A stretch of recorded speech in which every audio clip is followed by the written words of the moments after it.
am Amanda Rose, 33 years old. I once believed that if I stayed gentle enough, quiet enough, and out of the way, there would eventually be a place for me beside them.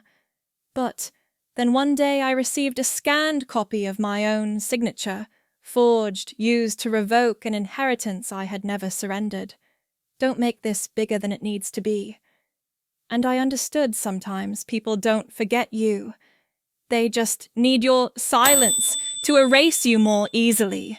It was strange the way certain things arrive without warning, like bruises that show up days after the blow. The message came in during a meeting.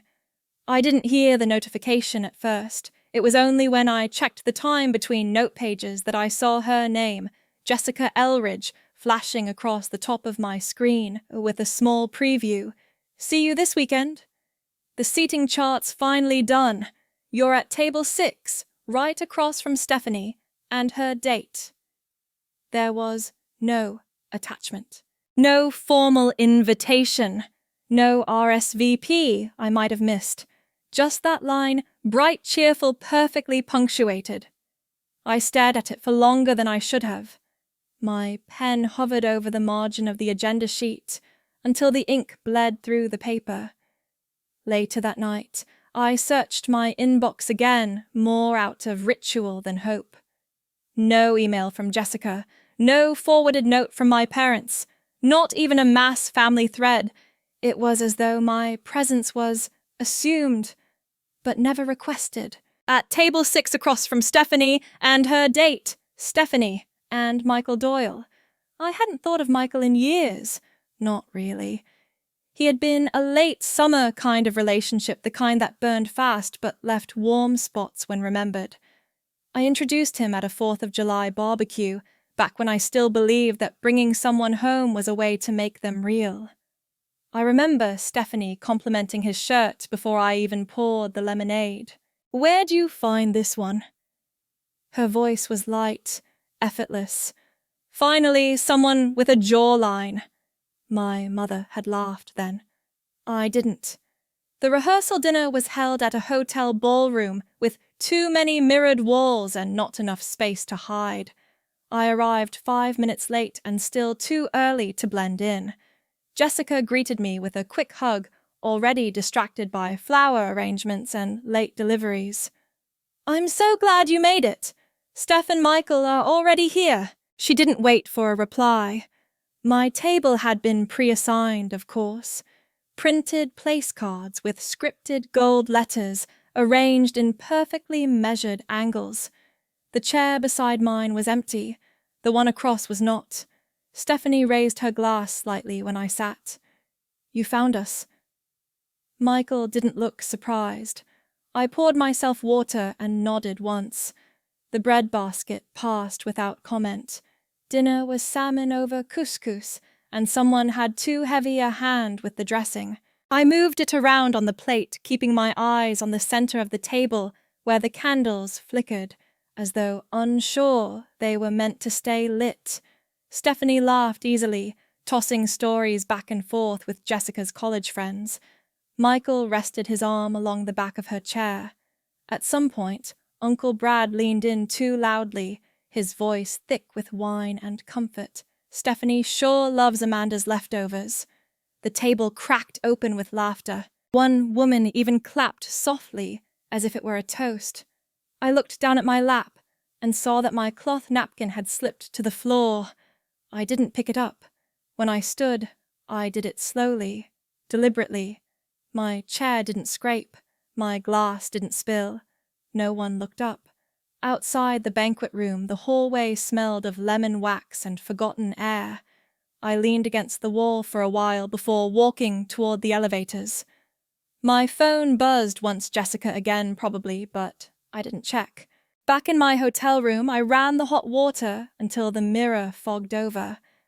I didn't get in. Instead, I sat at the desk and opened the top drawer. Inside was a notepad, stamped with the hotel's name, a pen with half-dried ink, and a single packet of chamomile tea. I stared at the tea bag for a long time before setting it down on the edge of the sink. It remained unopened. I had packed light. One dress, one book I'd read too many times, and the bracelet from Rose, a narrow silver band with a worn engraving, to A. Let quiet be your answer. I hadn't worn it in years, but it was the only thing I slipped on before leaving for the dinner. Funny how something so thin could feel like armor. In the morning, I avoided the brunch. The message Jessica left was short. Hope, everything's okay. We missed you. She didn't ask where I'd gone. No one did. The hotel receptionist handed me the checkout folder with a smile that didn't reach her eyes. Everything satisfactory with your stay? I nodded. She didn't notice the bracelet. On the train ride back to Boston, I watched the trees blur by. The leaves were just beginning to turn, though not enough to impress anyone. The carriage was quiet, except for the occasional rustle of newspapers, the clack of zippers. I kept thinking of Table 6, how I had been placed, not invited, arranged like part of a set. The photograph in Jessica's post that morning confirmed it all, the cousins lined up in pastel colours. Stephanie in pale blue, Michael standing behind her with one hand on her shoulder. There was an empty seat beside them. No one explained it. I deleted the photo. Not in anger, just gently, like folding a letter I would never answer and placing it back into a drawer. Some absences aren't loud. They just echo differently. And that night, when I removed the bracelet and set it on the nightstand, I didn't reach for anything else. I simply turned off the light. Some things aren't taken all at once. They're worn down like the edge of a kitchen knife used for things it was never made for. I used to think that giving was a kind of strength, that restraint was a form of love. The first time I gave something up for Stephanie, it was a piece of red velvet cake. I had already taken one bite, but she looked at it and said, "You always get the corner slice." So I handed her the plate. That became a kind of rhythm, a slow redistribution. When we were little, it was small things. The last pancake, the seat by the window, the yellow umbrella I liked. It always started with a glance from her, followed by a pause from me. She never begged. I never refused. One Thanksgiving we had just sat down for dinner when Mom turned slightly toward me. "Let Steph go first, Amanda. She's younger. She was 15. I was 18. Old enough to understand that my plate would always be filled after hers, even if the bowl of mashed potatoes had gone cold. I used to bring people home carefully. Daniel was the first. I met him during junior year. He wore second-hand leather jackets and played guitar badly, but earnestly. I thought he looked like someone from a song no one remembered the name of. He came over for Sunday dinner once. Stephanie asked him how he liked his eggs and laughed too hard when he said scrambled but emotionally sunny. After he left, I was clearing the dishes when Mom leaned over the sink. "Stephanie's just being sweet. Don't be so stiff." I hadn't said anything. My father had a habit of cataloguing gifts. Not openly, but you could tell. He collected old biographies, so one Christmas I found a limited edition reprint of a Churchill memoir. I wrapped it in brown paper and tied it with navy string. When he opened it, he nodded once. "Thanks." Stephanie handed him a polyester tie with reindeer skiing downhill. He held it up, grinned, stood to hug her. "Now this I'll wear on Monday." I kept things to myself the way some people press flowers in books they never open again. When Ethan and I started dating, I didn't introduce him right away. I waited 5 months. I thought that was enough. I thought time would insulate the connection. It was a Friday dinner take-out tie and old family photos spread across the dining table. Stephanie looked at him and tilted her head. Oh, he's cute. You should keep him, unless you bore him first. No one corrected her. Dad wiped his mouth with a napkin and changed the subject. Mom asked Ethan if his parents went to church. Later that night, he joked about her confidence. Your sister could probably sell water to a fish. He meant it admiringly. When we were both in college, I once gave Stephanie my blue dress for a formal. She had forgotten hers. I had just finished steaming. It had already laid it across the bed. You always look better in green anyway. I said it so easily, I almost believed I meant it. That dress came back a week later, smelling like smoke and lavender. I never wore it again. I remember a Sunday afternoon, Stephanie was 16, sprawled across the couch, flipping through a college brochure. I had just gotten accepted to Northwestern and printed the email to show Dad. He read it once, handed it back. That's good. Expensive, though. Stephanie took the page, squinted at the logo. You'll probably change majors twice anyway. I didn't respond. Instead, I folded the letter back into my folder, placing it behind the award I won for an essay on resilience. That word started sounding funny to me after a while, like a label that peels at the corners when the glue weakens. I once offered to drive Stephanie to a job interview. It was raining. She was late. While we waited at a stoplight, she looked out the window and said, "You're not like other sisters. You always try so hard." I still don't know if that was meant as a compliment. I used to think if I stayed quiet long enough, someone would notice the silence. That if I smiled through enough slights, someone would pull me aside and say, "You don't have to do that anymore." But nothing ever came. No soft correction. No unexpected defense. Instead, there were birthday cakes with Stephanie's name in cursive, while mine arrived in block letters. There were family group photos where I stood at the edge and Stephanie was always in the middle. There were group texts I wasn't added to until the plans were finalized. And each time I stayed. Each time I nodded. Smiled. Passed the plate. The cardigan I wore most winters was a faded oatmeal color. Stephanie once called it very librarian. I kept wearing it anyway. It had one fraying cuff, a tiny hole near the left wrist. I stitched it closed once, clumsily. The thread didn't match. I didn't redo it. It reminded me of what holding things together without being noticed felt like. Years later, when Mom offered to forward a family photo to me, she mentioned Stephanie had framed hers already. She always makes things look nice. You could learn a bit about presentation. I didn't ask to see the picture. Looking back, I don't think anyone meant harm the way a person means to swing a bat. But indifference bruises differently. It doesn't knock the wind out of you. It just tightens the air one breath at a time. Now, when I try to explain why I stepped away, I think of the pencil tin I kept in middle school. It was green metal with a little rusted latch. I always made sure Stephanie's pencils fit inside, too. She never asked, but they were there every time she needed one.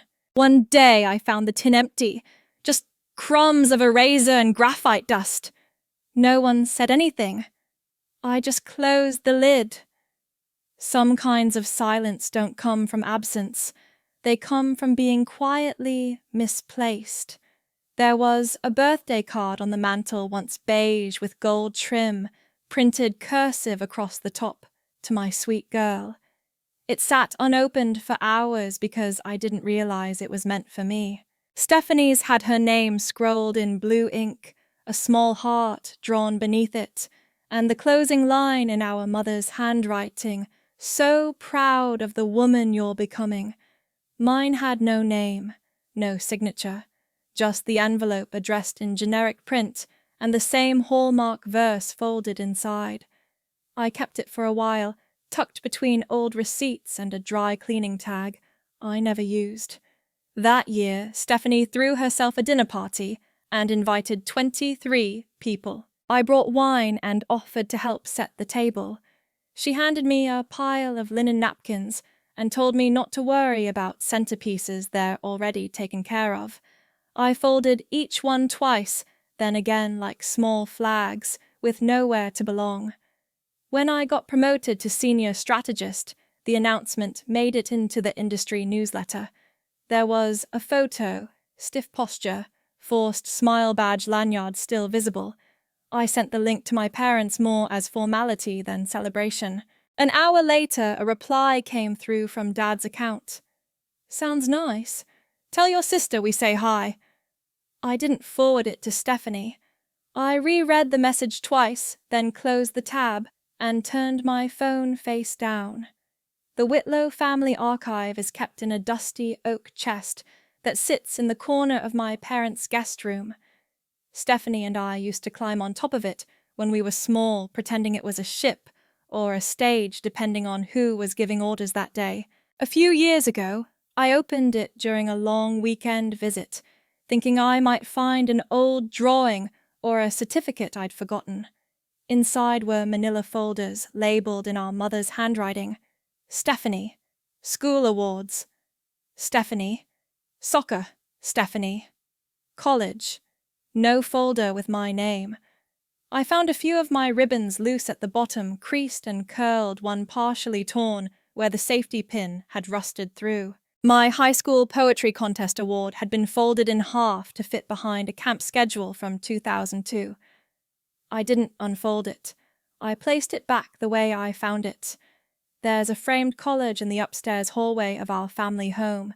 4 rows of photos, each column representing a family member.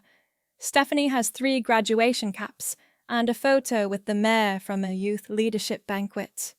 My column is thinner. A photo from 5th grade with a crooked smile, one from a Thanksgiving where I'm cutting pie half out of frame.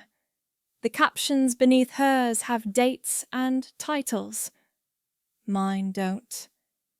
When Evelyn published her article Women of the Whitlow Legacy, I wasn't surprised that my name wasn't in it. I had skimmed the draft weeks earlier when she sent it to the group chat, claiming it was a work-in-progress tribute. She listed 4 cousins and Stephanie. The caption beneath Stephanie's photo read, "Event Visionary. Community Favorite. Heart of the Family." I had an advanced degree, a published portfolio, 7 years of career milestones. None of it made the edit. Stephanie forwarded the article to me directly with a heart emoji, and so sweet of Aunt Evie. I didn't reply. Later that night, Evelyn left me a voicemail. "You've always done well, Amanda, but Stephanie shines in a way people remember." There was a moment in high school when I stood in front of the mirror before prom, adjusting the strap of my dress. It was pale green, slightly too tight at the ribs. My mother stood behind me, her arms crossed. "Stephanie would have pulled that off better," she said without malice, as if stating the weather. She wasn't wrong. Stephanie knew how to tilt her shoulders, just so how to smile with intention. I smiled like I was trying not to take up too much room. Once, I found a voice memo on my phone, an accident recorded while I had been walking home from work, unaware my phone had been open in my coat pocket. The recording was mostly street noise, the distant sound of traffic. But halfway through, I heard my own voice reading aloud, an email draft. "Thank you for the opportunity. I'm honored to accept this role and look forward to..." Then it cut off. That was the week I turned down a panel invitation because it conflicted with Stephanie's product launch. She had asked if I was available to help photograph the event. "You're good at making things look clean," she said while flipping through her lookbook. I said yes. I cancelled the panel.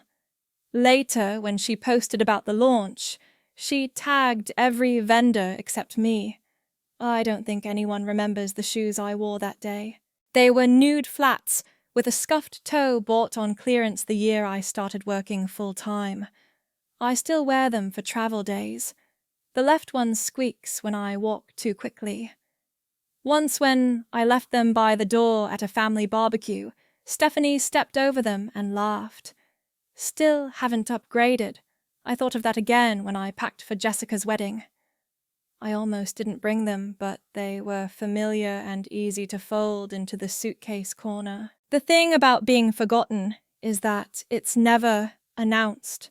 No one calls a meeting. No one sends a letter. It just builds paper-thin and daily until one day you walk into a room where there's no chair with your name on it and no one notices you're standing. And sometimes there's a card without a name. And you open it anyway, just to be sure. There's a sound that paper makes when it loads into a printer, quiet, mechanical, ordinary. That's what I remember first. Not the subject line. Not the document itself, just that soft intake, like something preparing to become official. I was at my desk when it came through. The email had a neutral tone, something about a routine verification of beneficiary status. The house at Lake Waverley had been moved under a single name. Mine was no longer listed. I blinked 3 times, not quickly. There was a PDF attached.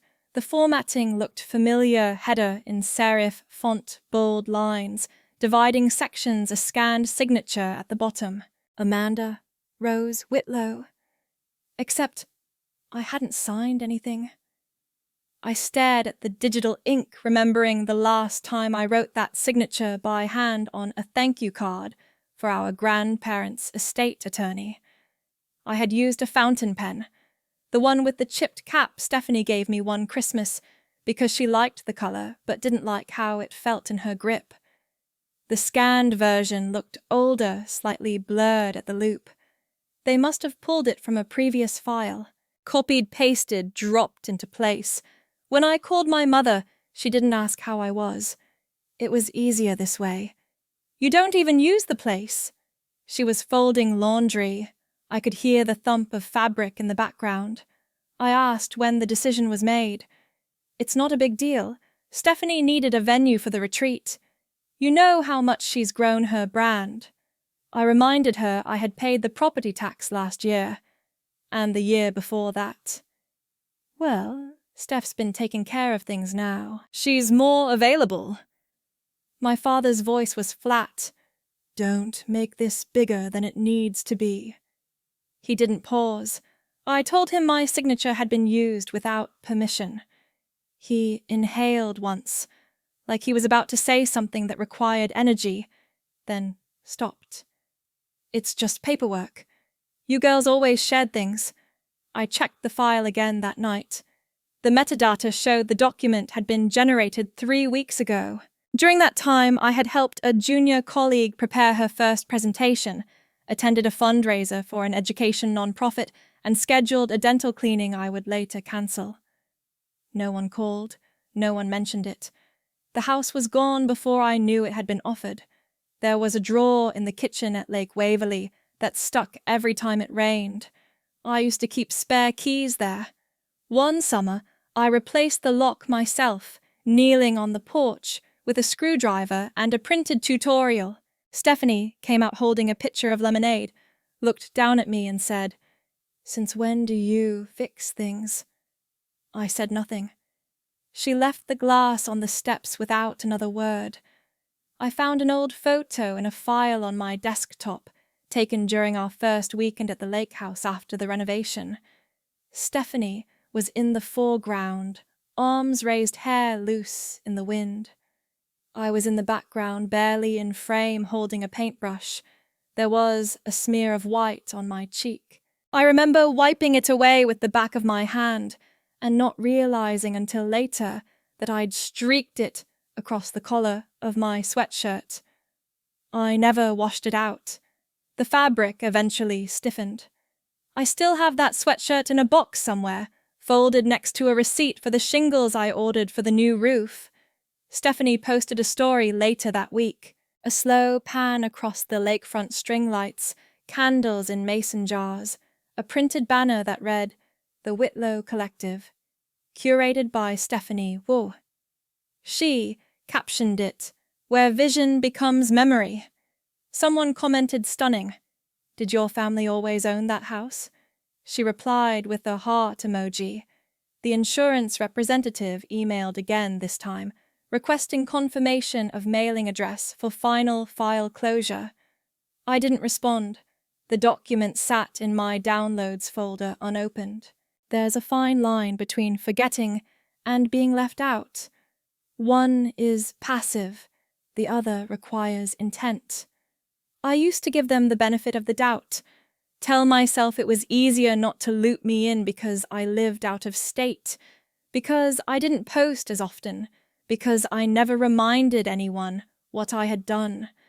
But scanned ink doesn't lie, and signatures don't float onto the page by accident. I printed the document once. I didn't staple it, just let the pages rest loosely on my kitchen table. I read it slowly then, again. In the margins, someone had added handwritten notes, suggestions for how to list the new ownership under Stephanie's LLC for tax purposes. Different ink. Blue, a brand I recognized. The same type of pen I used to sign birthday checks for my nieces and nephews. I opened the junk drawer, pushed aside a half-used roll of tape, a broken measuring spoon, and found the notepad I always used for grocery lists. I tore off the top sheet, folded it into fourths, and placed it on top of the printed file. No name, no message, just a piece of blank space where words used to go. Then I turned off the kitchen light. They always said I was too quiet to be noticed, but I don't think they realized how quiet someone becomes when she decides not to come back. I took the early train without telling anyone, not because I expected confrontation, but because there was no one left who would ask why. I packed light. One bag, navy blue, with a worn leather tag that had long since lost its address label. Inside it, a folded shirt, a brush missing 3 teeth, and the leather journal with the initials A. A gift from Rose on the birthday no one else remembered. The house at Lake Waverley sat behind a veil of fog that morning, as though trying to disguise itself. New lights wrapped around the porch, solar-powered and faintly blinking, like they'd been instructed to sparkle at half-strength.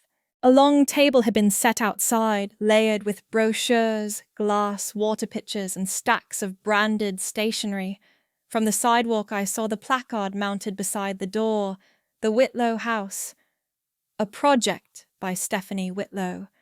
Not our family home, not the lake house, just that, hers. A project, a claim.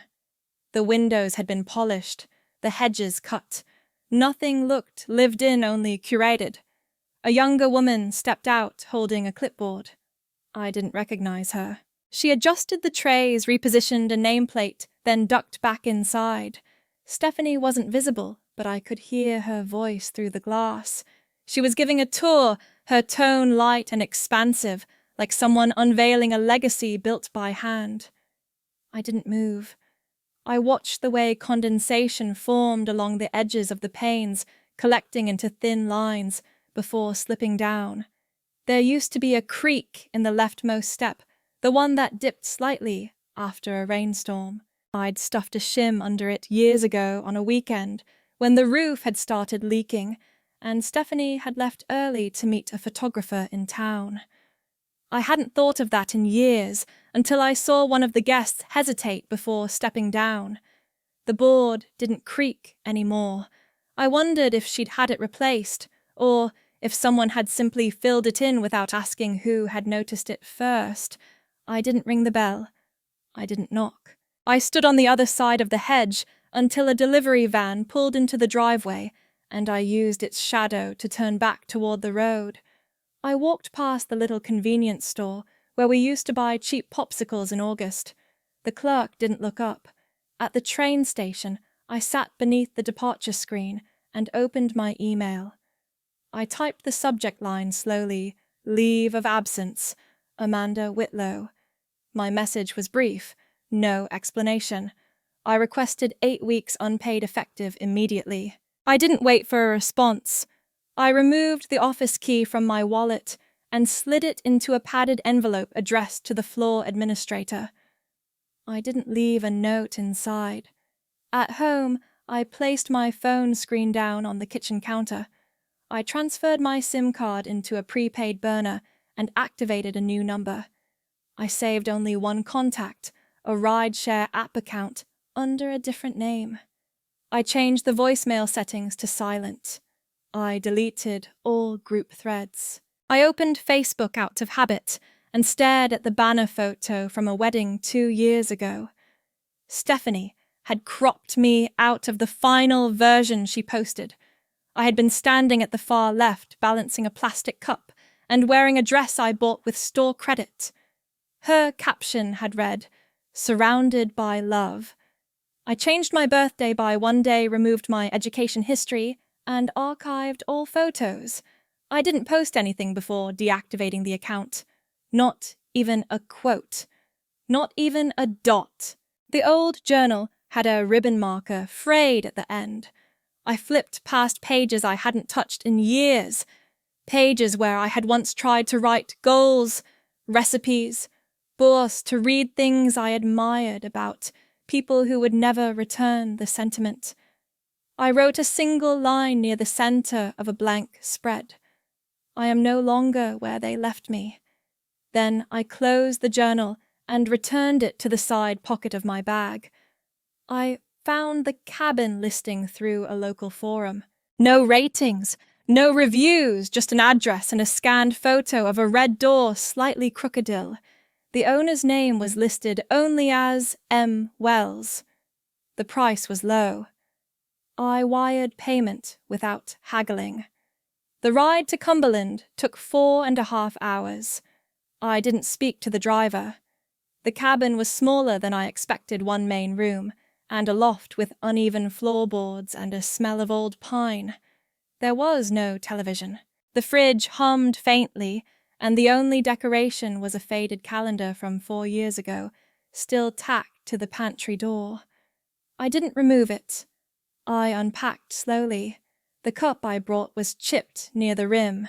It had once been part of a set, now long separated, but it felt more mine than anything I'd been given as a complete set. I boiled water and drank tea without sweetener. The first night was quiet. Not empty, just quiet. The kind of quiet that lets the shape of your thoughts settle into corners you didn't know had dust. I didn't cry. I didn't rearrange the furniture. I didn't open the journal again. In the morning, I swept the porch with a small broom someone had left behind. A single pine needle kept returning to the same spot, no matter how many times I swept it. I let it stay. I ate breakfast standing up. I wrote nothing. I made no phone calls. In the afternoon, I sat in the doorway and let the wind pass through my sleeves. The trees didn't know my name. The door didn't care if I had been included. The railing didn't ask where I had been. That evening, I read the rental agreement again. There was a line near the bottom that said, "No visitors unless invited."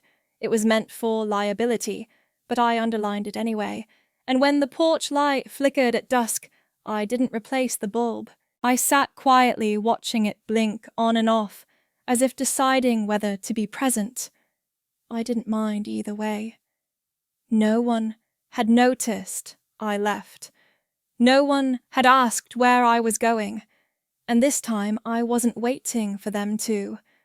I never realized how loud electricity was until I lived without it. Not completely. There was still light, a stove that clicked when I turned it too far, a tiny fridge that buzzed at night like a reminder it still belonged, but the noise of screens alerts humming cables and walls had disappeared. What remained was the quiet kind of sound, the one that didn't ask to be heard. I kept the windows open even when it got cold.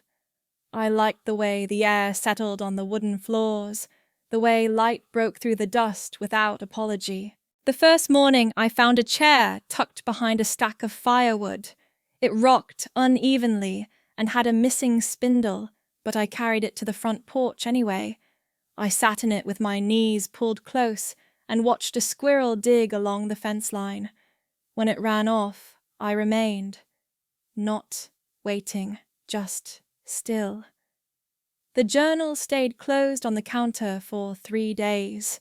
On the 4th, I opened it without thinking and wrote 5 words across the center of the page. I didn't start from the top. I didn't date it. I simply wrote, "I'm not angry. I'm emptied." Then I closed it again and placed it on the windowsill, where it leaned forward slightly, as if listening for something.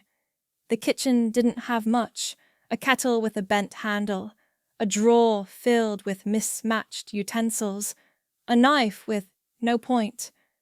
I found a cracked porcelain cup in the back of a cabinet, jagged near the rim, but whole enough to hold warmth. I cleaned it twice and left it near the sink to dry. There was glue in the shed.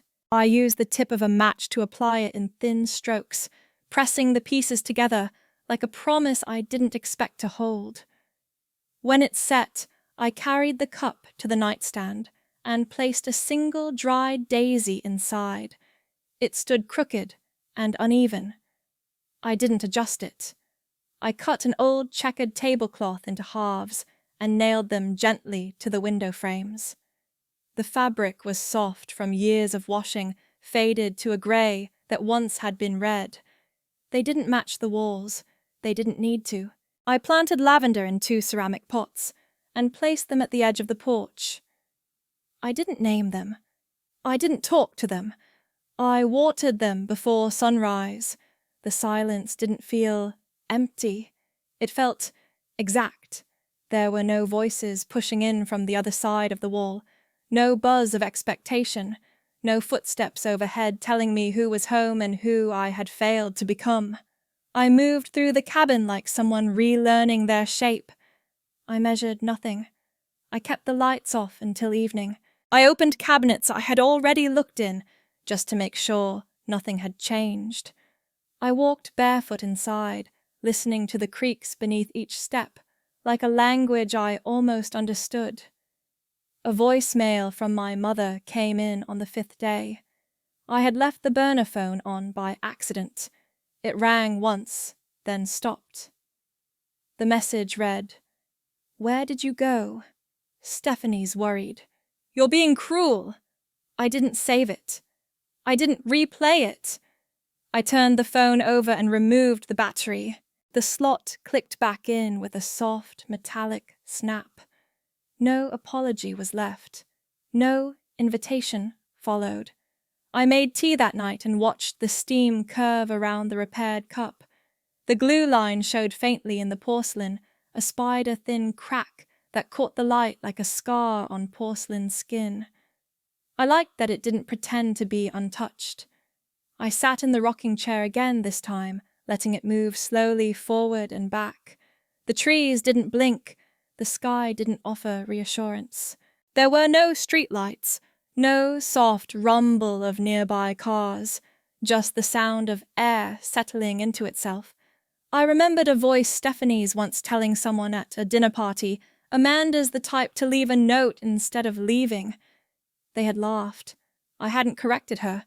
I had believed it too, but here with no doorbell and no expectation, I realized there was no one left who required explanation. That leaving wasn't the story. Staying was. I stitched a button back onto a cardigan I hadn't worn in years. It was too warm for the season, but I wore it anyway. The hole where the old thread had been was larger than it should have been. I didn't mend it perfectly.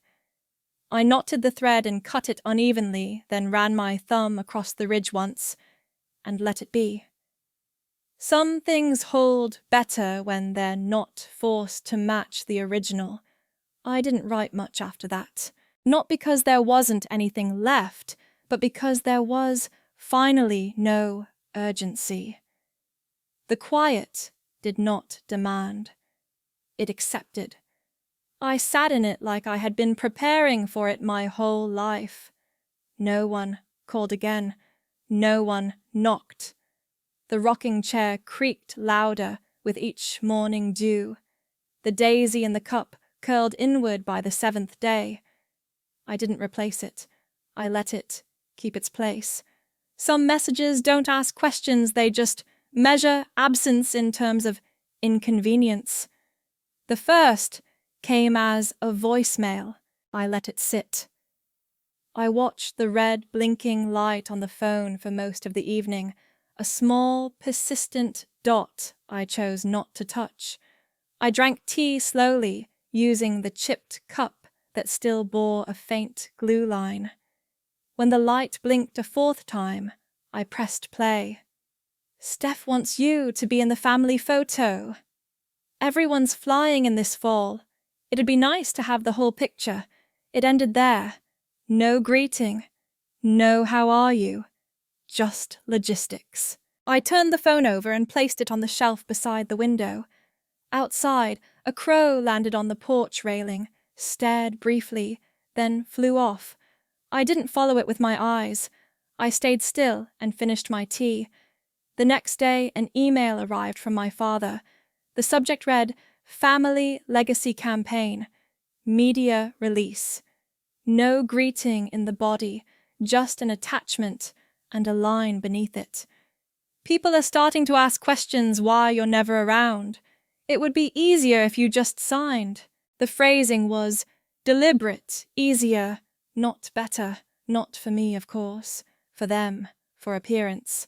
I opened the document. It was standard my full name. Birth date, familial relationship to the Whitlow name, authorizing my likeness to be used for public goodwill campaigns and heritage visibility. One clause near the bottom struck me, authorization of representational presence in all promotional materials, including visual, narrative, and relational content. At the end, Stephanie had signed as campaign director. My mother's name was already printed beside hers. There was a blank space where mine was supposed to go, outlined in grey. I didn't fill it. I didn't even save the file. Later that evening, a neighbor's dog barked somewhere behind the trees. I stepped outside and let the air wrap around me. The lavender in the clay pots leaned slightly to one side. I trimmed one stem and placed it next to the dried daisy in the cup. The smell was faint, but it lingered. The day after, a screenshot arrived in a text from a number I didn't recognize.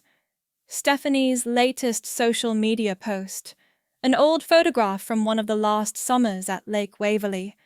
I recognized my own shoulder near the edge, my hair visible, but my face cropped out.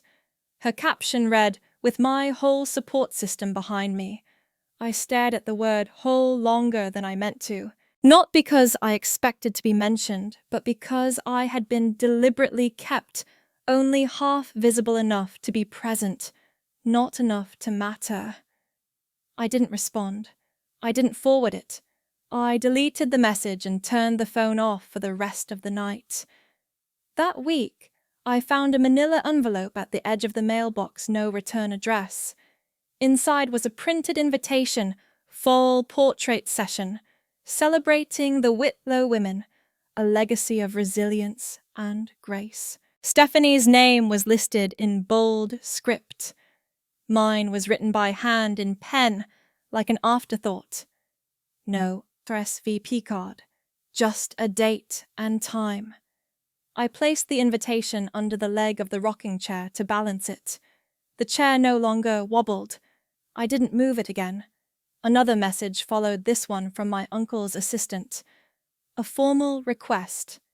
We'd like to include your presence in the upcoming commemorative documentary. One scene will show the sisters walking the estate grounds side by side. This moment will help reinforce the family's enduring unity, the phrasing your presence, not your voice, your words, your will. Just your body in the frame. I turned the page in my journal and wrote, "They don't want me." They want the outline of me. I spent the next morning weeding around the back fence. The dirt was damp and fragrant. Worms moved slowly beneath my gloves. A thin layer of pine needles had begun to settle into the cracks between the stones. I let them stay. The silence of the yard was complete, not lacking. Nothing asked anything of me here. By noon, a parcel arrived by courier, gift-wrapped. Inside a white cashmere scarf with a tag reading, "For the family, shoot. Love, Steph." The note was typed. I folded it once, then again, and used it to line the bottom of the compost bin. The scarf I tucked into the back of a drawer I never opened again. Later, a second email from my father. "Just sign the form. It's for the benefit of everyone. This isn't personal. No explanation for the previous erasure. No acknowledgement of what had been taken. Just another demand disguised as duty." I remembered a phrase my grandmother used to whisper when people spoke too loudly around her. They shout to cover their guilt. And yet, my family never shouted. They handed me silence as if it were a folded napkin, neat dry, ready to be tucked away. Stephanie posted another photo the following week. This one showed her standing in front of the lake house, arms folded, with two younger cousins on either side. The caption read, "Generations of strength. I wouldn't be who I am without them." There were no likes from me. There were no comments that asked where I was. And that was the point. When I returned to the porch, the daisy in the cup had finally collapsed in on itself. Its stem bent sharply near the rim. I didn't throw it away. I left it as it was. Let the shape of it say what I no longer needed to write.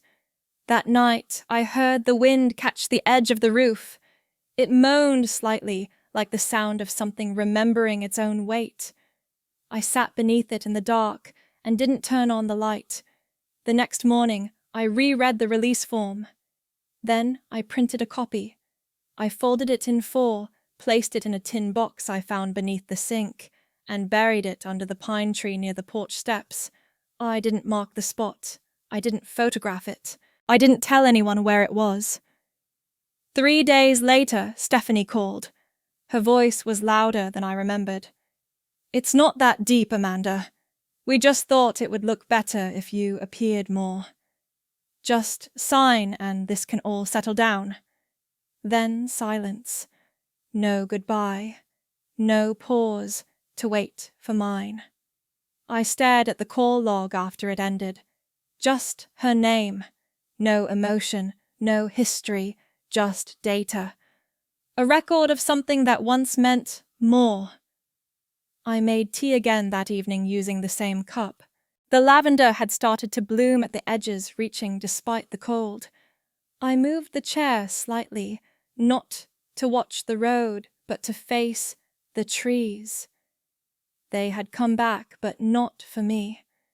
For the image, for the composition, for the illusion that I still played a role I had long since stepped out of. I didn't write back. I didn't send a refusal. I didn't explain my absence. Some places you don't leave with noise. You just stop showing up and let the silence shape itself. Most things that begin again do so quietly. The first time I noticed the rhythm, it came not through the calendar, but through the way the light reached across the floorboards. It had shifted slightly, pooling near the journal I left open each morning on the kitchen table. I didn't write grand thoughts, just fragments, a sentence or two. Sometimes, not even that. The fountain pen Rose gave me still released ink unevenly, as though it too resisted saying too much. I started waking before the alarm I no longer set. I boiled water without rushing. I kept the spoons in a jar by the window, and the tea leaves in a tin with no label. Some days I wrote about memory, others I wrote about mint. Both required patience. A few of those pieces found their way into a local newsletter. The editor sent a kind note with a check folded inside. Small but enough. I didn't frame the note or pin it anywhere. I folded it once and tucked it in the leather pouch with my library card and a spare key to the cabin. A small envelope of acknowledgement, no more, no less. The garden started with just a few herbs. Dill, mint, lavender again. I called it Patch of Permission, though I never said that aloud to anyone. The sign I carved stayed inside the drawer next to the matches and dried orange peel. Naming it for myself was enough. One morning, a woman appeared at the fence with a basket of eggs. Her cardigan had small patches on each elbow, and she walked with a cane shaped like a violin neck. She introduced herself as Lila Hargrove. "My hens don't know what season it is anymore, so I'm drowning in yolks." I offered her tea. She preferred jam. We sat under the porch awning with two mismatched mugs between us. She asked, "You live alone by choice?" I didn't hesitate. Yes. For the first time, completely by choice. She nodded once as if that were answer enough. Later, she brought jars of blueberry preserves wrapped in old newspaper. I lined them up along the pantry shelf, not to be used quickly, but to remind myself that kindness didn't always arrive as obligation. A bird arrived 3 days later, a small sparrow trembling against the window frame. Its wing was tucked too tightly against its body, one eye closing and opening like a question that didn't want to be asked. I cupped it gently and placed it in a basket lined with cloth. Not a hospital, just safety. I didn't name it. I didn't tell anyone about it. I simply fed it seeds soaked in warm water and let it rest near the stove far from the noise it might have fallen from. For a week, it stayed. One morning, it hopped once, then twice, then tested its wings. I opened the window thinking it would leave, but it didn't. Not right away. It perched on the sill, looking back into the room where I stood. It stayed there a long time, then disappeared without a sound. I didn't try to follow it. That night, I reread the last entry in my journal. I'm not angry. I'm not trying to be heard. I am becoming someone who does not need to explain. The ink had feathered slightly across the page, but the words were still legible. The phone rang once the following Thursday. I let it ring. It stopped after 4 tones. No message. No follow-up. The silence that followed didn't feel like waiting. It felt like space. I started walking after lunch, just along the perimeter of the cabin lot. I didn't count steps or measure time. I carried a small stone in my palm as I walked one I'd found near the mint bed. It had a single crack running through it, but it held together. I liked the weight of it. Solid, but flawed. The grocery clerk in town now recognized me. She never asked where I came from.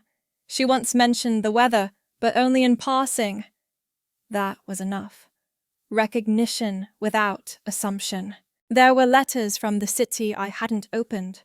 I kept them in a shoebox beneath the bed.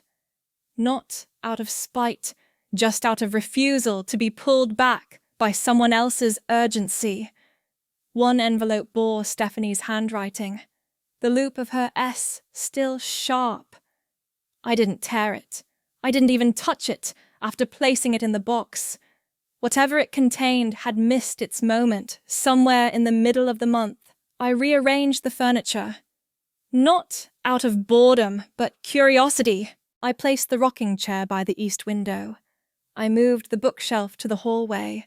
In doing so, I found a paperclip shaped like a star. I didn't remember owning it. I placed it on the sill next to the cup with the dried lavender stems. A quiet kind of constellation. I didn't need anyone to witness these changes. They weren't for display. They were confirmations. Small signs that I had rerouted something once fixed. At night, I lit a candle, not for scent, just for the soft hum it made when I exhaled near it. Some flames don't need to dance to stay lit. When I walked to the garden the next day, I noticed 2 more birds had come. Not wounded, just visiting. They didn't startle when I stepped closer. They stayed until I blinked. Then they left. I didn't try to photograph them. Some returns are not about reclaiming what was lost. They're about standing long enough in your own presence until you no longer need to be found. Some endings arrive without punctuation. I stood at the window of the records office, index finger pressed to the glass of the application form, tracing the line that read, "Reason for change." The space allowed for 50 characters. I only used 5 words. No longer represents who I am. I didn't press hard. The pen barely left a groove. There was a man ahead of me applying for a passport renewal. He wore a beige coat with a fraying collar and hummed under his breath. The clerk handed me a numbered ticket and told me to wait. I sat on a wooden bench, knees together, hands folded over the folder I had brought. Nothing more than a legal form, an old Social Security card, and a copy of my birth certificate, with creases worn thin along the fold. The folder still had the gold foil W embossed in the corner. I ran my thumbnail along it until it started to flake. They didn't ask for a story, just documentation. I gave them what was needed. Nothing else. I had written the name Amanda Rose at the top of the application. I didn't hesitate. It fit like a door finally shut. I placed a stamped envelope in the outgoing mail slot outside the building. Inside was the photograph from my 12th birthday, our family standing in front of the elm tree arms, posed like we'd been told not how we felt. It was wrapped in soft tissue paper, folded twice, taped once. No note inside. Only the deed to Lake Waverley, my portion unsigned and surrendered. On the bottom margin, I wrote 1 sentence in block letters. I release this. It was never truly mine. The bus station wasn't far. I walked without checking my phone. I had already turned off the notifications the night before. Not out of defiance, just quiet, like flipping a light switch in a room I no longer planned to enter. At the ticket counter, the woman handed me a seat number and a paper map of the bus route. I folded it into a rectangle and slid it into the inside pocket of my coat. There was no need to open it. The ride to Cumberland passed through towns I hadn't named aloud in years. One gas station bore a sign for boiled peanuts and lost pets. Another advertised Christmas trees in October. I didn't look out the window for recognition. I watched the reflection of my hands in the glass instead. The phone buzzed once in my coat. I slid it to airplane mode. I didn't check the number. It might have been a delayed apology. It might have been nothing. I would not carry either back with me. A woman across the aisle ate from a paper bag of almonds, chewing slowly. She offered one. I shook my head and smiled. That was the whole exchange. Enough. I kept the manila envelope of my legal documents zipped in my bag. It rested beneath a linen handkerchief that had once belonged to Rose's initials, sewn with thread so thin they nearly disappeared in sunlight. She used to say, "What you carry, close you carry, whole." I hadn't believed her then. I might now. When the bus stopped for a 15-minute break, I didn't leave my seat. I sat still while others wandered off. A boy ran up the aisle with a plastic dinosaur and made it roar at passengers. It didn't bother me. Some noise passes like weather. My coat pocket held a crumpled receipt from the day I bought the lavender seeds.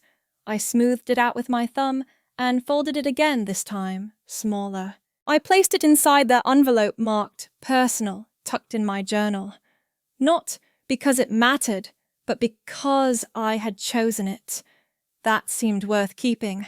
When we reached the final stretch, the sun had begun to lean low, but I didn't mark the hour. Time felt unanchored from anything I owed. The woman with the almonds spoke again, barely louder than the motor. "You from around here?" I didn't answer right away. Then, "Now I am." She nodded once like Lila did when she first brought eggs. Like she understood not to ask more. I glanced down at my name printed on the legal form inside my bag. Amanda Rose.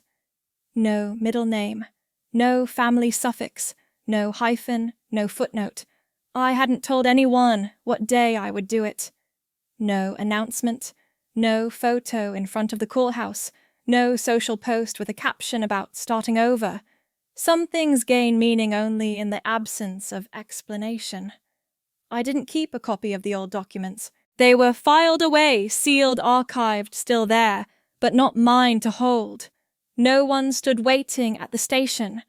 I didn't expect them to. When I stepped off the bus, I took a deep breath, not to begin again, but to feel how my body no longer braced for someone else's name being spoken over me.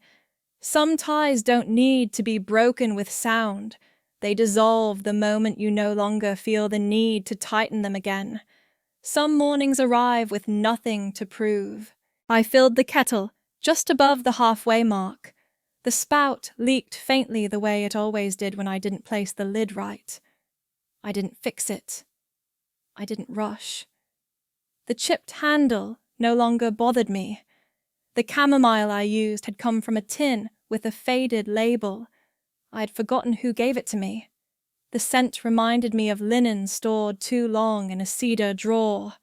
I sliced 2 thin rounds of lemon, uneven one, nearly translucent. I placed both into the mug before the tea touched them. The chair beside the window creaked when I sat down, not from age, but from knowing exactly how I moved now. My weight didn't surprise it anymore. Outside, the wind barely nudged the leaves. The ground was neither wet nor dry. It simply held what had fallen. The cactus by the sill had bloomed, not with fanfare. One white petal curled slightly under itself as if shy about arriving. It hadn't opened yesterday. I hadn't known it would today. I didn't reach for my phone. Some things don't need to be recorded to be real. The book beside my cup remained closed face down at chapter 7. A ribbon marked the place, the art of growing things slowly. I'd underlined nothing in it. I didn't fold pages. The author had written about patience like it was soil, not a virtue. In the second drawer of my desk, I had kept a letter unopened for 6 months. I had touched it 3 times before, never out of curiosity, only to make sure it stayed where I left it. Stephanie's handwriting on the envelope looked the same as when she was 14. Loopy. Too big for the space. I took it out. Not to read. I placed it inside a plain manila sleeve, sealed it, and slid it into the bottom drawer where spare buttons and old keys lay. I didn't label it. Some stories don't get chapters. They get closed. It doesn't need to be answered. I didn't say it aloud for anyone. I didn't say it to silence anyone. Just enough to place the words outside my body once. A breeze moved through the space beneath the door, enough to stir the corner of a napkin. I didn't bend to catch it. It settled again. Mrs. Hargrove had left a jar of plum jam last week, wrapped in a kitchen towel with strawberries embroidered into the hem. I hadn't returned the towel yet. I didn't think she expected it back. She was the kind of person who gave things without tracking them. A line from my grandmother came into my mind, not because anything reminded me of her, but because stillness tends to echo those who once stayed quiet beside you. If the room is yours, you won't need to raise your voice to keep it. The spoon I used was slightly bent. I had stopped rotating it in the drawer to find a better one. I liked the way it rested against the side of the cup. Birds did not arrive all at once. A single robin picked at the edge of the garden. The lavender gone leggy now remained uncut. I hadn't trimmed anything in weeks. I liked how it grew without apology, without arrangement. No one had emailed since last Tuesday. No one had called since the fundraiser photo was published. I wasn't in it. No one had asked why. The silence felt different than before, not because it had changed, but because I had stopped pressing against it. I hadn't written anything in 3 days, not in my journal, not for the column. I didn't feel paused. I felt uninterested in urgency. I would return when I had something to hold. There was a shadow on the floor where the rocking chair curved its back. The light from the window slanted across it, just enough to blur the edges. I didn't move to sharpen it. The cactus bloom had begun to wilt at the edge of its center, only visible if you leaned close. I didn't. I washed the cup when I finished the tea. Not immediately, not later, just after the final sip.